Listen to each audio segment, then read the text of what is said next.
I left them. The words hung in the air like smoke from a gun. Jae-Hyun Kwon stood before Amara Bennett in the dim glow of the guest house porch, his hands trembling, not from fear, but from the weight of what he'd just walked away from. Behind him, somewhere in the darkness of Seoul's underworld, his father was burning every bridge that had ever carried the Kwon name. The tiger tattoo on his neck seemed to pulse with each heartbeat, a reminder of the empire he'd just abandoned for 3 children who barely knew his voice. Amara's eyes didn't soften. They never did anymore. Leaving power is easy, she said, her voice sharp as broken glass. Staying is hard. He took a step closer, and for the first time in his life, Jae-Hyun Kwon, the man who'd ordered hits with a whisper and controlled territories with a glance, looked small. Then watch me stay. Hours earlier, the black SUV pulled into Harbor Ridge Park just as the sun began its descent over the city. Jae-Hyun adjusted his cufflinks, still buzzing from the phone call that had nearly shattered his driver's window. His father's voice had been ice. You will expand into the Eastern District. You will finalize the engagement to Soo Min. And you will stop asking questions about legitimacy. The door opened. Min-suk Park, his right-hand man, nodded once. Meetings postponed. Supplier got nervous. Jae-Hyun stepped out, irritation flickering across his face. The park was busy. Families, joggers, the usual weekend chaos. He hated chaos. Control was oxygen. Without it, he suffocated. And then time stopped. A woman was pushing a triple stroller along the pathway. Black, beautiful, moving with the kind of exhausted grace that comes from carrying the world on your shoulders. Her hair was pulled back in a messy bun, and she wore a faded hoodie that read Soul in peeling letters. Jae-Hyun's breath caught. Amara. She didn't hear him. Or maybe she did and chose not to turn. But one of the children in the stroller twisted around, dark eyes locking onto him with unsettling precision. Appa. The word was soft, curious, devastating. Amara froze. Then slowly, mechanically, she turned. Their eyes met, and the 3 years between them collapsed into nothing. Jae-Hyun's gaze dropped to the stroller. 3 toddlers. Korean features. His features. The oldest, a boy, was studying him with an intensity that made his chest tighten. The middle child, a girl, smiled shyly. The youngest sat perfectly still, hands folded, staring at nothing. No, he whispered. Yes, Amara said flatly. Before you continue watching, do me a favor. Hit that like button and drop a comment telling me where you're watching from. I want to know where all of you amazing viewers are tuning in. Now, back to the story. Min-suk appeared beside him, hand instinctively moving toward his jacket. Boss. Jae-Hyun raised a hand, silencing him. He walked forward slowly, as if approaching a hallucination that might vanish. How old? His voice was hoarse. 3 years, for months for Eunwoo. 3 years even for Jia and Min-jae. They're triplets, in case you're doing the math. The sarcasm in her tone was armor. He could see that now. She was terrified, angry, and exhausted all at once. Why didn't you tell me? Amara laughed, sharp and bitter. Tell you? You made your choice the night I told you I was pregnant, Jae-Hyun. You said your family would never accept it. That your world was too dangerous. That I should. She stopped, glancing at the children. You know what you said. He did. God help him, he did. I would have. You would have what? She stepped closer, her voice dropping to a hiss. Sent money? Set me up in some apartment where I'd hide while you played crime lord? I didn't want that life for them. I still don't. Eunwoo, the oldest, tugged on Amara's sleeve. Yama, who is he? Amara's jaw tightened. She crouched down, her voice softening. Someone we used to know, baby. Let's go. Wait. Jae-Hyun's voice cracked. Please. She hesitated, then straightened. You don't get to look shocked, Jae-Hyun. You chose your empire. I chose them. We're done here. She began to walk away, and Jae-Hyun felt something inside him fracture. The tiger tattoo on his neck seemed to burn. What are their names? He called after her. She stopped but didn't turn around. Eunwoo Kwon. Jia Kwon. Min-jae Kwon. His surname. She'd given them his surname. Why? His voice was barely audible. Amara glanced over her shoulder, and for just a moment, He saw the woman he'd fallen in love with 4 years ago. Because they deserve to know who they are, even if you didn't. She disappeared into the crowd, and Jae-Hyun stood frozen, Min-suk watching him carefully. Boss, you want me to find out everything, Jae-Hyun said quietly. Where she lives, what she does, how she's managing, everything. And Min-suk, yeah, do it quietly. No intimidation, no pressure, just information. Min-suk nodded and walked away, phone already to his ear. Jae-Hyun returned to the SUV, but he didn't get in. He stood there, staring at the spot where Amara had been, feeling the weight of 3 years pressing down on him like a collapsed building. He had children, 3 of them, and they didn't know him. 2 days later, Min-suk delivered a file. Jae-Hyun opened it in his study, whiskey untouched on the desk. Inside were photos, documents, surveillance notes compiled without Amara's knowledge. The food truck was called Seoul and Seoul, Korean-African fusion, popular with the lunch crowd but barely profitable. Amara worked 16-hour days, sometimes more. Her apartment was small, 1 bedroom. The children shared a converted office space. Rent was overdue. Not by much, but enough. Then the medical records. Jae-Hyun Kwon, diagnosed with autism spectrum disorder at 26 months. Required routine, minimal sensory input, consistent structure. Jae-Hyun's hands trembled as he read the notes. Therapy appointments. Behavioral plans. The exhaustion Amara must feel every single day. She's doing it alone, Min-suk said from the doorway. Why? Jae-Hyun looked up. She could have asked for help. Anyone. She tried. Her family disowned her for being with you in the first place. Your family? Min-suk trailed off. Jae-Hyun's jaw clenched. He knew exactly what his family would have done. They would have seen the children as leverage or liability, never as people. What about social services? Min-suk's face darkened. They've been monitoring. Housing instability. Single mother. 3 kids under 4. If things don't stabilize soon, there's risk of temporary placement review. The words hit like a blade. Give me an address. I'm going to see her. Boss, that might not be. Now, Min-suk. Amara was cleaning the food truck when Jae-Hyun arrived. The sun was setting, casting long shadows across the parking lot. She saw him immediately, and her expression hardened. You've got to be kidding me. I need to talk to you. No, you need to leave. He walked closer, ignoring the warning in her eyes. I know about the rent. I know about social services. I know about Min-jae. Amara's face went pale, then red. Did you have me followed? I needed to understand. You had no right. Her voice echoed off the metal truck. You don't get to spy on us just because you suddenly have a conscience. I'm trying to help. I didn't ask for your help. Maybe you should have. The words came out harsher than he intended. He took a breath, forcing himself to calm down. I'm sorry. That came out wrong. I can't walk away from this, Amara. Not now. She laughed bitterly. You already did. 3 years ago. You walked away, and I survived. We survived. Barely. Barely is enough. Jae-Hyun stepped closer, his voice dropping. Is barely enough when social services are watching? When you're 1 bad month away from losing them? Amara's composure cracked. Tears filled her eyes, but she blinked them back furiously. Don't you dare use them against me. I'm not. I'm telling you I want to fix this. You can't fix everything with money, Jae-Hyun. That's not how real life works. Then what do I do? His voice broke. Tell me what to do, because I don't know. I don't know how to be a father. I don't know how to make up for 3 years. But I need to try.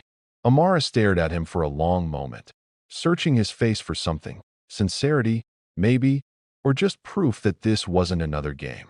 The rent is due Friday, she said finally. If I don't pay, we get evicted. I've been trying to save, but Min-jae's therapy costs more than I planned, and the truck needs repairs, and she stopped, shaking her head. I don't know why I'm telling you this. Because you're drowning, and you don't want to be. She flinched. Let me pay it, Jae-Hyun said. Just the rent. Nothing else. No strings. There are always strings with people like you. Then cut them. Take the money, keep your apartment, and if you never want to see me again after that, fine. But don't lose them because you're too proud to accept help. Amara closed her eyes. When she opened them, they were rimmed with exhaustion. Fine, pay the rent. But that's it. You don't get to show up at the apartment. You don't get to play dad. You're just a bank transfer. It stung, but Jae-Hyun nodded. Understood. He turned to leave, then paused. Why did you give them my name? Amara's voice was soft, almost broken. Because they're not a secret. And I won't let them grow up thinking they are. Friday came. The rent was paid.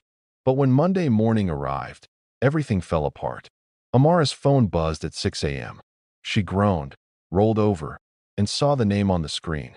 Lorraine Hayes, social worker. Her stomach dropped. Hello. Ms. Bennett, this is Lorraine Hayes. I need to schedule a home visit today. There's been a report. A report? About what? Housing conditions and financial instability. I'll be there at 10 a.m. Please ensure the children are present. The line went dead. Amara sat up, heart pounding. A report. Someone had reported her. She looked around the cramped apartment. It was clean, but it was small. Too small for 3 children and a single mother. The walls were thin. The heater barely worked. The bedroom door didn't lock. Panic set in. By 9:30, she had scrubbed every surface, organized the children's toys, and put on her most professional outfit. A blouse she'd bought for a job interview 2 years ago and never wore again. Eun-woo watched her with quiet concern. Yama, are we in trouble? No, baby. Someone's just coming to check on us. Be good, okay? At 9:45, there was a knock. But it wasn't Lorraine Hayes. It was Jae-Hyun. What are you doing here? Amara hissed, trying to block the doorway. Min-suk heard about the home visit. I came to help. Help? You'll make it worse. Do you know what they'll think if they see you? That the father is present. You're not present. You're a criminal. His jaw tightened. Former criminal. I stepped back. Stepped back isn't gone. Before she could argue further, another knock sounded. Lorraine Hayes stood in the hallway, clipboard in hand, eyes sharp. Ms. Bennett. And you are? Jae-Hyun extended his hand smoothly. Jae-Hyun Kwon, the children's father. Lorraine's eyebrows rose slightly. I see. May I come in? The next 30 minutes were torture. Lorraine asked questions, inspected the apartment, made notes. The children were polite, quiet, well-behaved, but the space was undeniable. Too small, too unstable. Finally, Lorraine sat down at the small kitchen table. Ms. Bennett, I'll be direct. The housing situation is a concern. The children are healthy and well cared for, but this environment isn't sustainable long-term. If there's no improvement within 60 days, we'll need to discuss temporary placement while you secure appropriate housing. Amara's world tilted. Temporary placement. Her voice was hollow. It's not a punishment. It's, you want to take my children. We want to ensure stability. Jae-Hyun spoke before Amara could respond. What if the housing situation changed immediately? Lorraine looked at him. How immediately? Today, I own a property, an estate with a guest house. Fully furnished. 3 bedrooms. Safe neighborhood. She and the children could move in this afternoon. Amara's head snapped toward him. Absolutely not. Ms. Bennett, Lorraine said carefully. If Mr. Kwon is offering a stable environment, he's offering control. I'm offering a roof, Jae-Hyun said. Nothing more. You'd have your own space. Your own entrance. I wouldn't interfere. I don't believe you. You don't have to, but you need to keep them. The room went silent. Lorraine glanced between them, then stood. I'll give you 2 time to discuss. Ms. Bennett, I'll follow up in 48 hours. I suggest you consider all options. She left. Amara sat frozen, staring at the floor. Eun-woo came over and rested his head on her shoulder. Yama, don't cry. She hadn't realized she was. Jae-Hyun crouched in front of her. I know you hate me. I know you think this is manipulation. But I swear on their lives, this is just about keeping them with you. That's all. Amara looked at him, tears streaming. Why now? Why do you care now? Because I saw them, and I can't unsee them. Imagine this. What if you were the main character in today's story? How would you handle the challenges and triumphs they faced? Drop your thoughts in the comments below. If you were in their shoes, what would you do differently? And if you enjoyed this journey, don't forget to hit that like button. Your support helps us bring more of these stories to life. By evening, The children's belongings were packed into Min-suk's SUV. The estate was everything Amara had imagined and hated. Sprawling, pristine, protected by gates and security cameras. The guest house sat near the back, overlooking the water. It was beautiful, separate, safe, and it felt like a prison. Jae-Hyun showed her around, keeping his distance. Kitchen's fully stocked. Bedrooms are upstairs. Anything you need, just text Min-suk. I won't bother you unless. Unless what? Unless you want me to. Amara didn't respond. That night, Min-jae had a meltdown. The new space, the unfamiliar sounds, the change in routine, it was too much. He screamed, rocked back and forth, hands pressed to his ears. Amara tried everything. Soft voice, gentle touches, his favorite blanket. Nothing worked. Then Jae-Hyun appeared in the doorway. Can I try? You don't know what you're. Please. Amara stepped back, exhausted. Jae-Hyun approached slowly, crouching down to Min-jae's level. He didn't touch him, didn't speak loudly. Instead, he started humming, a low, rhythmic sound. Then he began tapping his hand on the floor. A steady beat. 1, 2, 3, 4. Min-jae's screaming slowed. His eyes tracked the movement. Jae-Hyun kept going. Same rhythm, same hum. Gradually, Min-jae's breathing steadied. His hands lowered. He began rocking in time with the beat. After 10 minutes, he was calm. Jae-Hyun looked up at Amara. Routine. Predictability. It helps. Amara stared at him, stunned. How did you? I read the file. I researched. I didn't know what else to do. For the first time in 3 years, Amara saw something real. The next morning, Jia woke up early and wandered into the main house. Jae-Hyun was in the kitchen, making coffee. He froze when he saw her in the doorway, tiny in her pajamas. Hi, she said. Hi. Are you Appa? His heart clenched. Ah, yes. She walked over and climbed onto a stool. Yama says you were gone. Are you back now? Jae-Hyun knelt down so they were eye level. I'm trying to be. Good. She smiled. I like you. It was such a simple, innocent statement, and it shattered him. I like you too, Jia. She giggled and reached for his hand. You have a tiger. He glanced at the tattoo on his neck. I do. Tigers are strong. They are. Are you strong? Jae-Hyun thought about his father. The empire. The blood on his hands. I'm trying to be, he said quietly. A week passed. Amara watched from a distance as Jae-Hyun learned the rhythms of their lives. He kept his promise, didn't intrude, didn't demand. But he was present. Quietly, constantly present. He learned Min-jae's schedule. He read to Eun-woo at night. He let Jia paint his nails during breakfast.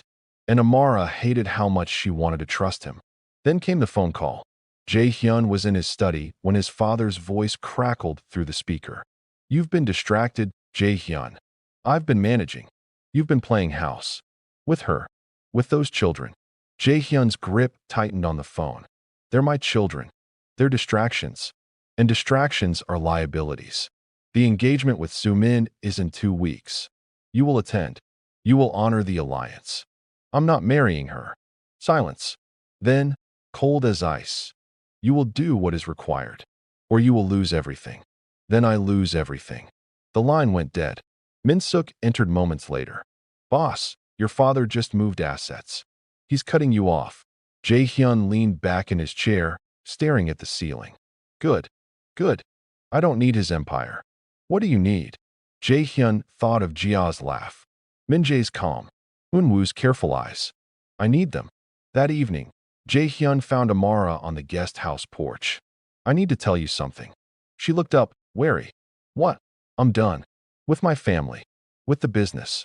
All of it. Amara frowned. What do you mean, done? I mean I signed documents today transferring my control. I'm walking away. You're lying. I'm not. Jae-Hyun, people like you don't just walk away. I did. Because staying means losing them. And I can't, his voice broke. I can't lose them again. Amara stood, arms crossed. This isn't some romantic gesture. You don't get to blow up your life and expect me to fall into your arms. I don't expect anything. I just needed you to know. I chose them. I'm choosing them. She studied him for a long moment. Prove it, she said finally. Don't tell me. Prove it. 6 months later, the restaurant opened. It was small, intimate, a fusion of everything Amara had dreamed of and everything Jae-Hyun had learned to build with his hands instead of his power. Tiger and Tamarind. The name had been Jia's idea. On opening night, the family sat together after the last customer left. Eunwoo helped clear plates. Jia drew pictures on napkins. Min-jae carefully lined up utensils in perfect rows. Amara watched Jae-Hyun wash dishes and laughed. Actually laughed. "What?" he asked. "You. Doing dishes. It's surreal. I'm full of surprises." Apparently. Later, after the children were asleep, Jae-Hyun found Amara on the porch again. "Can I sit?" She nodded. They sat in silence for a while, listening to the waves. Then Jae-Hyun spoke. "I left them." Amara turned. "I walked away from everything I was supposed to be, and I don't regret it. But I need you to know, I'm not asking you to forgive me for the past. I'm asking you to let me stay for the future." Amara's breath caught. "Leaving power is easy," she said softly. "Staying is hard. Then watch me stay." He reached into his pocket and pulled out a small box. Inside was a sapphire ring. Simple, understated, nothing like the ostentatious jewelry his world had always demanded. "I'm not asking because I saved you. I'm asking because you made me worth saving." Amara stared at the ring, tears welling. "You're still earning it," she whispered. "I know. But—" She looked up, a small smile breaking through. "Ask me again in a year." Jae-Hyun laughed, soft, genuine, free. "Deal." Inside, Min-jae stirred in his sleep. Eunwoo whispered a dream, and Jia clutched her stuffed tiger. And for the first time in 3 years, Jae-Hyun Kwon felt like he'd come home. "I've been told that I won't reach my 1K subscriber goal because people don't care about stories like these. But guess what? I'm here to prove them wrong. If you want to be part of this journey and show the world that we can make this channel grow, hit that subscribe button right now. Because sometimes, the strongest thing a man can do isn't hold on to power. It's let it go."